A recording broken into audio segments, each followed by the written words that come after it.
Welcome to the Strategic Travel Entrepreneur. My name is Rita Perez. Hello. I've been a travel advisor for over 10 years and am navigating this winding road of entrepreneurship with you. I created this podcast because I wanted to share all the things I've learned from leaders both in and out of our industry that I really wish I would have known way back then. But alas, the important thing is I'm aware of them now, and I want you to be too. Ready for this week's show? Let's jump in.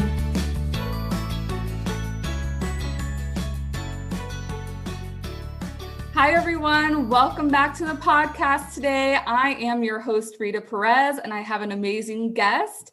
And today we're going to be talking about how introverts can be more successful at networking. So introverts approach networking in a unique and special way. Our speaker knows this because she's been here, done that, and has even hid in the bathroom. She knows what it feels like to be on the outside looking in. Through her 20 plus years of experience working both sides of the table, she has learned to feel comfortable networking. She's seen what works and a few things that don't. She helps sensitive, introverted professionals learn to communicate with intention and connect with confidence. Join me in welcoming Lisa Platt, Chief Connections Officer, Business Networking Made Simple, and the West Valley Women Networking Association. Hello, Lisa. Hello, Rita. Good morning. It's so nice to see you today. And thank you so much for the invitation to join you to talk about networking. There's something I like to call net funning. Oh, that's a good one. You know, that's what I've been having with these little networking sessions, net funning. Yeah. I know we're both introverts. And I know people have a basic understanding of what being an introverted is, but can you just give us a little basics of the difference between being an introvert and being an extrovert? I'm sure. So one of the key differences is how somebody manages their energy. Somebody who is extroverted, say they're giving a talk or they've attended a series of meetings, at the end of the day, they're excited, they're pumped up, they want to high five and go out to happy hour with their friends. Mm-hmm. Somebody who's introverted has that same wonderful experience with all the meetings, but at the end of the day, they just want to go home or back to their hotel room and experience peace and quiet. They need that downtime to manage their energy, and they may or may not then want to go join their friends out for the evening. But the key difference is how one manages their energy. Okay. Yeah, that sounds like me because I love being out, but that feeling when you get home and you're on the couch just relaxing is wonderful. Yeah. So for a lot of people who are nervous about networking, something that I have found that is so important that I held myself back from was networking for so long in my business. Just because I thought, one, that networking was a little bit sleazy and everybody was like, hey, buy this Post-it note, buy this Post-it note. And I was just really nervous about putting myself out there as well. So what kind of mindset shifts can help introverts get out there and kind of overcome their fear of networking? That's a great question, Rita. And first, what I want to share is how one frames networking. Mm-hmm. And networking is simply building relationships with others. It is relationship building. It's not a competition for best comedian. It's not a competition for best speaker. It's simply getting to know someone. And it's kind of that initial contact. Mm-hmm. So first, people need to keep that in mind. It's that initial contact. And I think a biggest mindset shift, it's not something that's icky and scary and overwhelming, but it feels that way, is to think of it as net funning. Just look at the word networking. People think net, work, put in WORK, capital letters, bold, ing. So what if it said net funning? And if somebody just wanted to approach going to an event that I'm going to have fun. Mm-hmm. And one of the easiest examples I like to help my clients with is to picture if you went to a party at your best friend's home and met somebody new and you both were in the kitchen, getting a beverage or an appetizer, Uh-huh. how would you interact with that person? Would you say, "Hi, my name is Lisa. I sell pink widgets to people with purple polka dots, and I promise I'll quit shaking your hand once you place an order for 3 widgets from me"? Chances are that's not how you're going to interact with that person. Correct.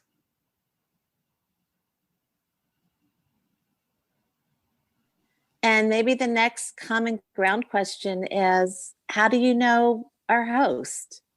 I used to work with her. How do you know our host? Oh, we currently work together, or we're neighbors, or whatever. Mhm. Just a real easy peasy way of just starting a conversation. Mhm. And that's how you start the conversations and you build out the relationships. Yeah, that I think was a big revelation to my own personal networking, that it's not about sales. It is about building relationships with other people. And I actually enjoyed that part more than actually being like, hey, I'm a travel advisor and I specialize in cruise ship retreats. I like getting to know other people's businesses and what they do. And I also like I almost feed off the energy of like, okay, I know this person, like who can I find or what opportunity can I find to assist them in their business? Right. And you are able to do that when you can be authentic and genuinely get to know somebody. Mm-hmm. You know, Totally. Yeah. and I think the challenge is that over the years, people have defined networking as having the best elevator pitch. Mm-hmm. That if you were stuck in an elevator, how would you introduce yourself?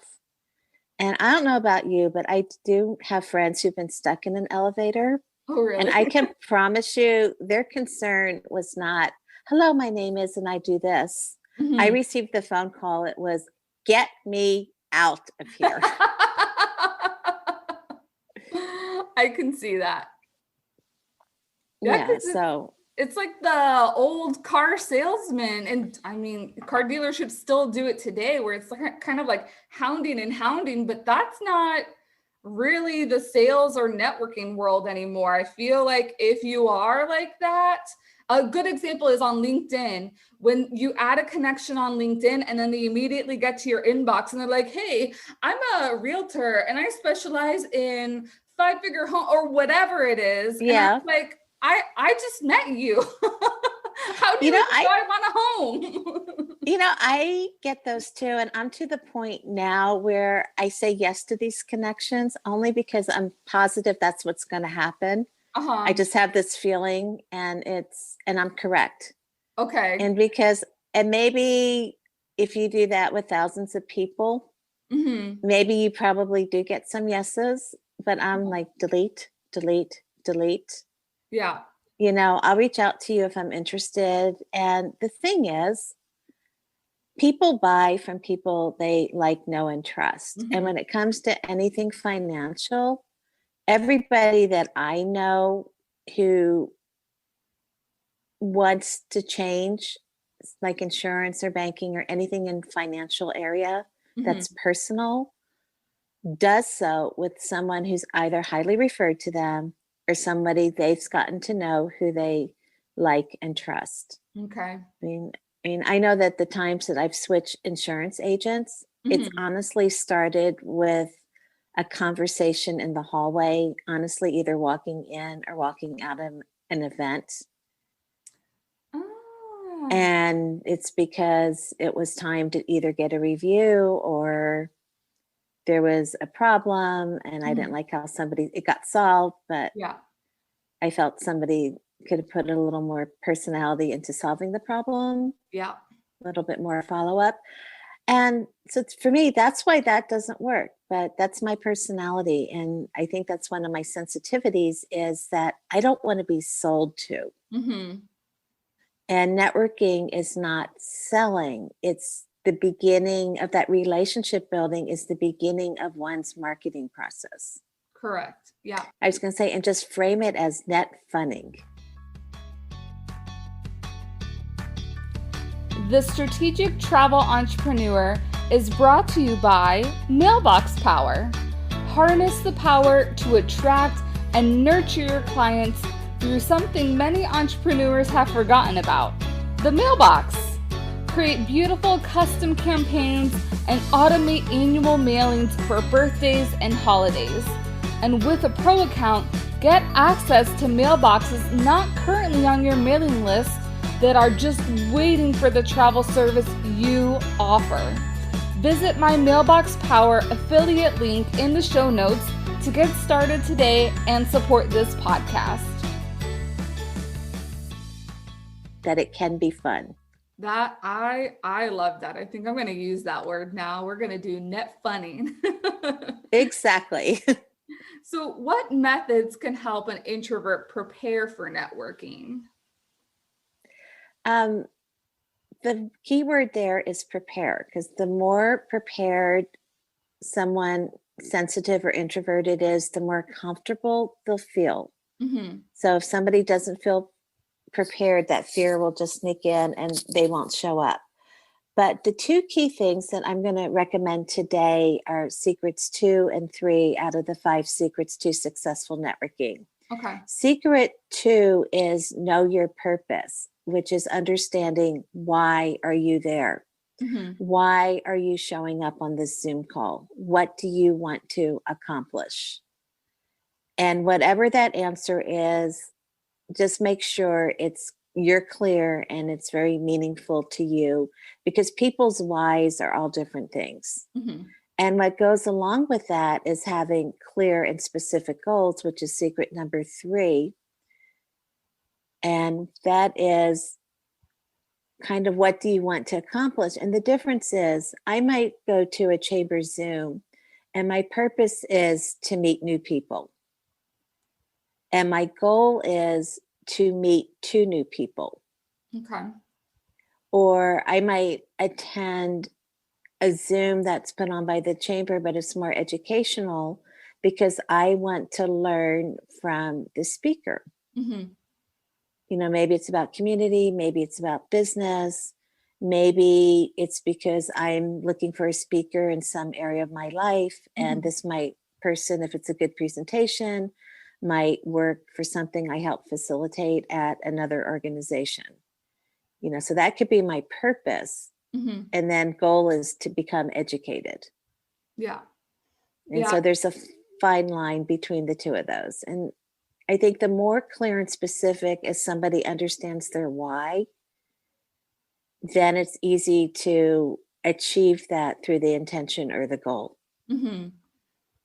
Yeah, because last year, last year I wanted to get out into the community. So I'm not sure which one would be what the difference is between my why and my goal. I wanted to get, I guess my why was to get in front of people that I didn't normally know on a more personal level. I went to one networking event, and my goal at that event, because it was about speaking and using speaking, how you can increase business, was to learn more about that. But what I got from the speaker throughout the rest of the year, I could have never imagined. And kind of my point of that story is that you just don't know what kind of results you're going to get net funning until like you put yourself out there and actually do it. Right. And everyone has a different experience, you know, and I just think in terms of being prepared. And then also, if you're attending a networking event where they go around and introduce yourselves, think about what you're going to say prior to the thing if it doesn't come naturally to you. Mm-hmm. And usually places have about 30 seconds. And one of the things I think Zoom is beneficial for introverts is that a well-moderated, facilitated meeting is everyone has the same amount of time and the playing field is equal. Mm-hmm. Yeah. And I just have one more little tip about that, if you don't mind. Yeah, go ahead. So if you're attending, and this is about being prepared, if you have this down to a science and have something real creative that you say, by all means do it. But if you would rather just turn off your video and unplug and go hide under your bed, but it's your turn to speak and you know that you should actually show up and say, hello, my name is, and I do this. Just start by saying your name, company name. That takes about 3 seconds each, and finish with your name and company name. That takes about 3 seconds each. So that gives you 24 seconds for the middle or your content. And just share what's new and exciting about your business. Share your company's mission or purpose if you're attending something for the first time. If you have an upcoming event, a new podcast, whatever's new and exciting in your world, just say, come join me at this. Look for this on LinkedIn or wherever in social media, on my website. Just share 1 or 2 tidbits, and then your time is up, and just close with your name and company name. And that's another way how will help someone feel prepared for the meetings. Mm-hmm. Yeah, I love that. I love that tip of the 6 seconds is kind of like your intro and your outro with your name and company, and then you have 24 seconds in between. That I think is very tangible information that people can walk away from. What are some low risk ways for introverts to start networking and start putting themselves out there? That's also a really great question. And it's a little harder in pandemic life. But one of the biggest things that works either way, whether when we go back to in-person events or even on a Zoom if you're attending for the first time, is ask to be introduced. And one of the chambers that I am a member of, when they have somebody attending for the first time and they're a potential member, they welcome that person, they welcome the new members, and that might be their first time. Also, say you invite a friend to a Zoom, or your friend invites you to the Zoom. Use the chat as the same as exchanging business cards. Use the chat to mirror that experience. And what you can simply do is say, I invite you to something, and I'm going to say, hey, Rita, thanks for joining me today. It's great to have you be here. And just put it in the chat. And that just kind of helps somebody feel more welcome. Because if it were in person, you could let the facilitator know that, I'm new, and I really don't know anyone, and they can arrange to have somebody take you around the room and introduce you. Nice. You can't exactly do that on Zoom. Yeah. But you can do a quick, hey, it's my friend Susie is here. It's so nice to have you join us. That you can do, or somebody can do, to just open the door a little bit. So I think that's one thing. And the other thing is to just be prepared and understand that one of the great benefits of Zoom is it equalizes the playing field. And I recently listened to an interview, and it was about the future of the workplace, and the COO of Zoom was interviewed. And she shared that at the beginning of pandemic, they had to switch all their operations to all virtual versus mostly in person and a little bit hybrid. And one of their executives shared how much he or she appreciated everyone being there on Zoom, because it equalized the playing field, that everyone got to see everyone and everyone had the same amount of time to speak. Yeah. And because I feel like for the extrovert, it kind of stifles maybe their energy a little bit, which kind of helps bring the introverts a little bit more out there. So yeah, I can see that it would level off the playing field doing more things on Zoom now. It does. And then another tip is, say it's your turn to speak. You obviously want to have your microphone on and your video on, but you don't necessarily, you want your microphone on mute when you're not speaking. That's number one. That's Zoom rule, I think, number one. But number two is, it's okay if you turn your video off for a little bit. Yeah. Because then no one's going to question if you have your video off for a short amount of time. Yeah, to take a little break. Yeah, so if you need that little privacy to just manage your energy, pet your cat, pet your dog, stand up and stretch, you can do that. Yeah, that's awesome. Well, Lisa, thank you so much for all your amazing tips. I will go ahead, put all your information in the show notes. So if anybody needs to get in touch with you, and if you want more help taking out your net funning with your introvertism, please go ahead, reach out to Lisa. Everything will be in the show notes. Thank you so much for listening. And Lisa, thank you so much for being here today. Thanks for joining me on The Strategic Travel Entrepreneur.